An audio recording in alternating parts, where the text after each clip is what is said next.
बंटी चिड़ा अपनी बेटी टुनटुनी से बहुत प्यार करता था। वो उसका हर एक जन्मदिन बड़ी धूमधाम से बनाता था। धीरे धीरे टुनटुनी 15 साल की हुई। उसका 15वां जन्मदिन जल्दी ही आने वाला था। ठीक जन्मदिन के 2 दिन पहले टुनटुनी बंटी के पास जाती है और उससे बोलती है, पापा आप क्या कर रही हो? बेटा मैं तेरे जन्मदिन की तैयारी कर रहा हूँ। तू तो जानती ही है मैं तेरा हर जन्मदिन बड़ी ही धूमधाम से मनाता हूँ। लेकिन पापा मुझे इस बार अपना जन्मदिन नहीं मनाना। ये सुनकर बंटी हैरान हो जाता है और टुनटुनी से पूछता है, अरे टुनटुनी तुझे अचानक क्या हो गया? तेरे जन्मदिन की लगभग सब तैयारी हो गई है और तुम बोल रही हो कि तुम्हें अपना जन्मदिन नहीं मनाना। ऐसा क्यों बेटा? मुझसे कोई गलती हो गई है क्या? नहीं पापा आपसे कोई गलती नहीं हुई है। तो फिर बेटी मुझसे नाराज हो क्या? नहीं पापा मैं सारी दुनिया से नाराज हो सकती हूँ लेकिन मैं आपसे नाराज नहीं हो सकती। आप तो मेरी जिंदगी हो, मैं आपसे नाराज कैसे हो सकती हूँ? मैं तो माँ से भी ज्यादा आपसे प्यार करती हूँ। चलो अब मैं सोने जा रही हूँ। बंटी सोचने लगता है, कुछ तो बात है, टुनटुनी को कुछ तो हुआ है, वरना वो अपना जन्मदिन मनाने से मना नहीं करती। उसके चेहरे को देखकर लग रहा था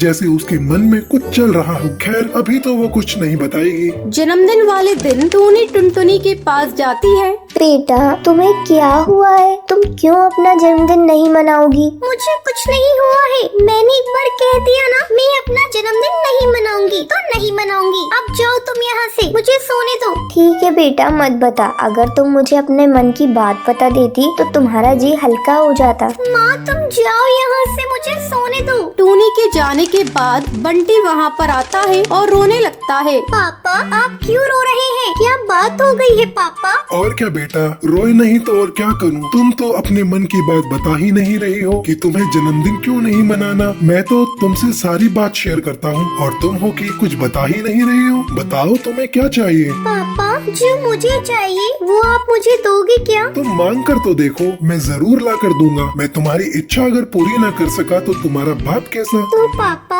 आप शराब पीना छोड़ दो। मैं तुम्हारी कसम खाता हूँ आज से मैं शराब को कभी हाथ नहीं लगाऊंगा। चलो तुम अब फटाफट तैयार हो जाओ। टुनटुनी फटाफट तैयार होकर हॉल में आती है और धूमधाम से अपना जन्मदिन मनाती है। और इसी तरह 5 साल गुजर जाते हैं। बंटी टुनटुनी की एक अच्छे घर में शादी कर देता है। विदाई के समय, पापा मैं कैसे अपने घर में रहूंगी? आपके बिना मुझे जरा भी अच्छा नहीं लगेगा। पापा बेटियों की विदाई क्यों होती है? क्यों वो अपने ससुराल चली जाती है? बेटी यही दुनिया की रीत है, एक न एक दिन बेटियों को अपने ससुराल जाना होता है। बेटा मत रो बेटा, तेरा मेकअप खराब हो जाएगा और तबीयत भी। तेरे माँ बाप के साथ इतना ही समय लिखा था, अब तू अपने पति के साथ खुशी खुशी जा। बेटा मोंटू मैंने अपनी बेटी को बड़े ही नाजों से पाला है। मेरी फूल सी बच्ची को खुश रखना। अगर इससे भूल से गलती हो जाए तो इसे माफ कर देना। मैंने अपनी बेटी को सब कुछ सिखा दिया है, ये बड़ी ही समझदार है।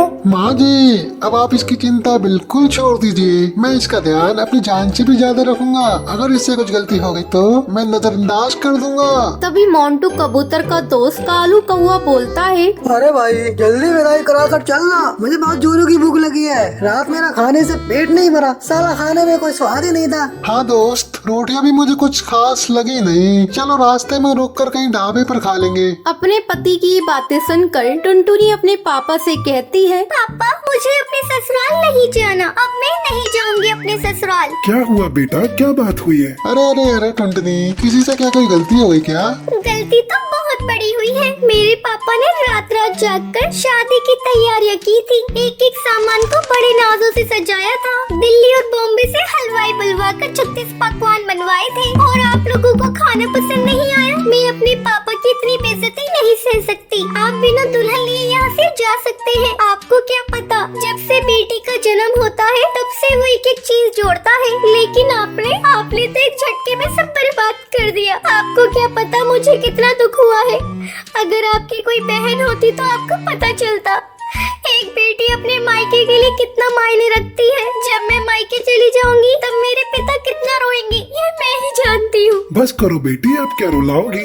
बस कर बेटा, ऐसा नहीं बोलते। नहीं माँ, इन लोगों को असलियत का आईना दिखाना बहुत जरूरी है। ये लोग मेरे पिता की बेइज्जती करते रहे और मैं सुनती रहूँ। माँ मुझ में कोई कमी नहीं है और मेरे ससुराल वाले खाने में कमी निकाल रहे हैं। तभी टुनटुनी की सास वहाँ पर आती है। अरे बहू, क्यों बात को बतंगड़ बना रही हो? मुझे तुम पर गर्व है। मैं यहाँ से बहू नहीं बेटी लेकर जा रही हूँ। तुम मेरे बेटे को माफ कर दो। टुनटुनी, मैं तुमसे माफी मांगता हूँ। टुनटुनी, मुझे माफ कर दो। मैंने सब अनजाने में बोल दिया था। मैं तुम्हारा दिल नहीं दुखाना चाहता था। देख बेटा, अब तो मेरे बेटे ने भी माफी मांग ली। अब चल, विदाई का भी मुहूर्त निकलता जा रहा है। माँ मेरे जाने के बाद मेरे पापा का ख्याल रखना और जब भी मुझे याद करके कभी रोए तो उन्हें संभाल लेना माँ। और मुझसे कोई गलती हुई हो तो मुझे माफ कर देना माँ। अब टुनटुनी की खुशी खुशी विदाई हो जाती है।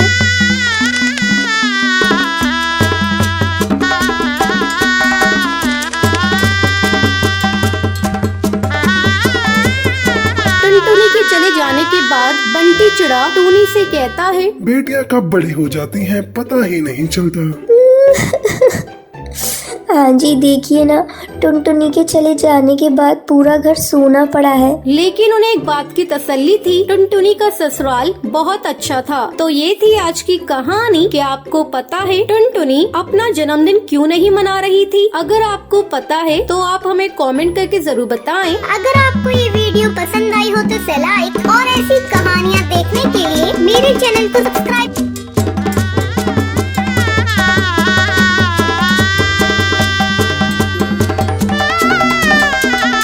एक बरगद के पेड़ पर गोपी चिड़िया का बसेरा था। वो बहुत ही ज्यादा लालची चिड़िया थी। उसके पास में ही राशि चिड़िया का घोंसला था। एक दिन गोपी चिड़िया अपने घोंसले में बहुत उदास बैठी थी। काश मेरे पास बहुत सारे पैसे होते तो आज मैं एक बड़ी सी घर में रहती। मेरे आगे पीछे नौकर चाकर घूमते। लेकिन कहाँ मेरी फूटी किस्मत, कहाँ है आराम मेरे पास। मैं तो गरीब हूँ। सारा दिन जंगल में पागलों की तरह खाना ढूंढना पड़ता है, जब जाकर 2 वक्त का खाना मिलता है। तभी राशि चिड़िया गोपी चिड़िया के पास आती है। क्या हुआ गोपी चिड़िया, तुम किन ख्यालों में खोई हुई हो? कुछ नहीं राशि चिड़िया, बस अपनी गरीबी पर रो रही थी। गोपी चिड़िया ये सब छोड़ो, मैं तुम्हें एक बहुत अच्छी खबर सुनाती हूँ। तुम्हें पता है जंगल के बाहर जिगरबाज का महल है। उसके यहाँ एक नौकरी है जिसके लिए चिड़िया की जरूरत है। अगर वो नौकरी मिल गई तो फिर हमारे बल्ले बल्ले होंगी। मैं तो वहीं जा रही हूँ। तभी गोपी चिड़िया सोचती है, अरे वाह, कितना अच्छा मौका है। उस महल में तो खूब सारा खजाना है। वो खजाना मुझे मिल गया तो मेरी जिंदगी बदल जाएगी। चलो जिगरबाज को बेवकूफ बनाया जाए। धीरे धीरे उसका सारा खजाना लेकर मैं रफू चक्कर हो जाऊंगी। अब गोपी चिड़िया जिगरबाज के पास जाती है। वो उसे नौकरी पे रख लेता है। ऐसे ही काफी दिन गुजर जाते हैं। एक दिन जिगरबाज का सेनापति अहम कौआ उससे कहता है,